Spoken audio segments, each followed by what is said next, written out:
ವೀಕ್ಷಕರೇ ನಮಸ್ಕಾರ. ಪುಸ್ತಕ ವಿಮರ್ಶಾ ಕಾರ್ಯಕ್ರಮಕ್ಕೆ ಸ್ವಾಗತ.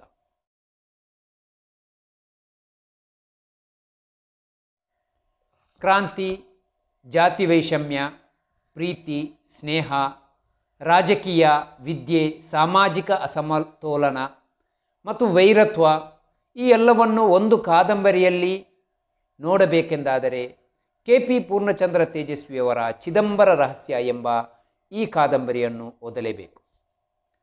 ಎಲ್ಲೂ ಹೆಚ್ಚು ಕಮ್ಮಿ ಆಗದಂತೆ ಅರ್ಥಗರ್ಭಿತವಾಗಿ ಸೊಗಸಾಗಿ ಈ ಎಲ್ಲ ವಿಷಯಗಳನ್ನು ಪರಸ್ಪರ ಹೊಂದಿಸಿಕೊಂಡು ಅವರು ವಿಶ್ಲೇಷಿಸುತ್ತಾರೆ.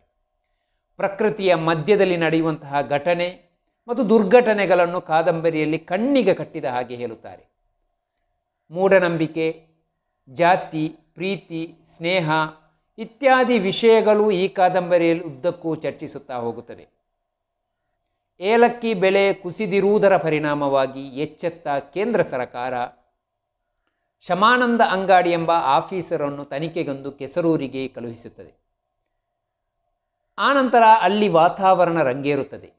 ಸಮಾಜದ ಕೆಟ್ಟ ಆಗುಹೋಗುಗಳಿಂದ ಒಳಗೊಳಗೆ ಕುದಿಯುತ್ತಿದ್ದ ಕೆಸರೂರು, ಅಂಗಾಡಿ, ವಿಚಾರವಾದಿಗಳ ಸಂಘ, ಬ್ಯಾರಿಗಳ ಕಳ್ಳಸಾಗಾಣಿಕೆದಾರರ ಸೈನ್ಯ, ವೆಂಕಟರಮಣ ಭಕ್ತನರ ಸೈನ್ಯದ ನಡುವೆ ನಲುಗುತ್ತಿರುವ ಸಂಶೋಧನಾ ಕೇಂದ್ರದ ಹಿರಿಯ ವಿಜ್ಞಾನಿಯಾಗಿದ್ದ ಜೋಗಿಹಾಲರ ನಿಗೂಢ ಸಾವಿನ ಕುರಿತು ಈ ಚಿತ್ರ ಕಥೆಯು ಆರಂಭವಾಗುತ್ತದೆ.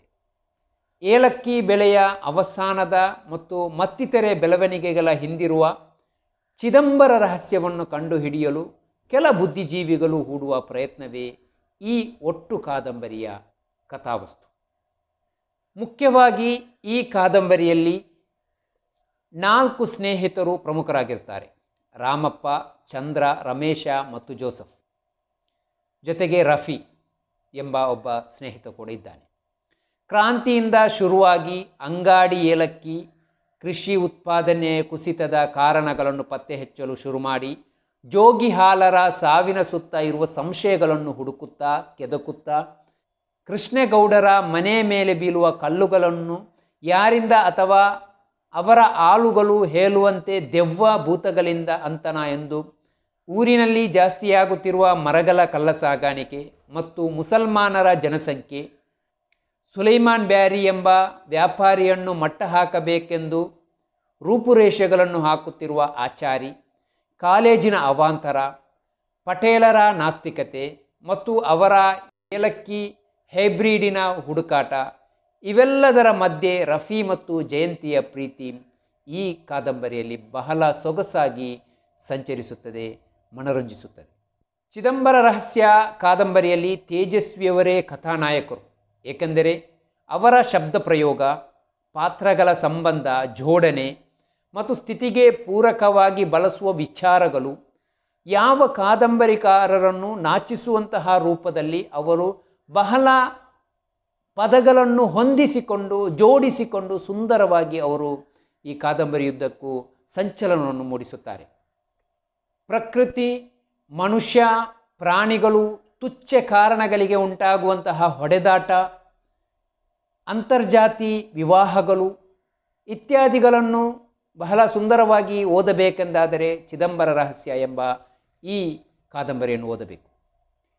ಚಿದಂಬರ ರಹಸ್ಯ ಪೂರ್ಣಚಂದ್ರ ತೇಜಸ್ವಿಯವರ ಒಂದು ಕೃತಿ. 1985ರಲ್ಲಿ ಇದು ಪ್ರಕಟವಾಗಿದೆ.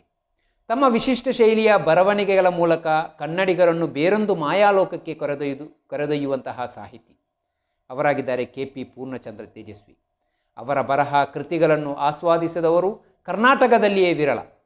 ಪ್ರೀತಿ, ಸಾರಸ್ಯ, ಕ್ರಾಂತಿಕಾರಿ, ಹೋರಾಟ, ಕಾಡುನಾಶ, ಕೋಮುವಾದ, ಮೂಢನಂಬಿಕೆ, ಹಿಂದೂ ಮುಸ್ಲಿಮರ ನಡುವೆ ನಡೆಯುವಂತಹ ವೈರುಧ್ಯ, ಸಂಬಂಧ ಇತ್ಯಾದಿ ವಿಷಯಗಳು ಅವರ ಕಾದಂಬರಿಯುದ್ದಕ್ಕೂ ಚರ್ಚಾ ವಿಷಯವಾಗಿರುತ್ತದೆ.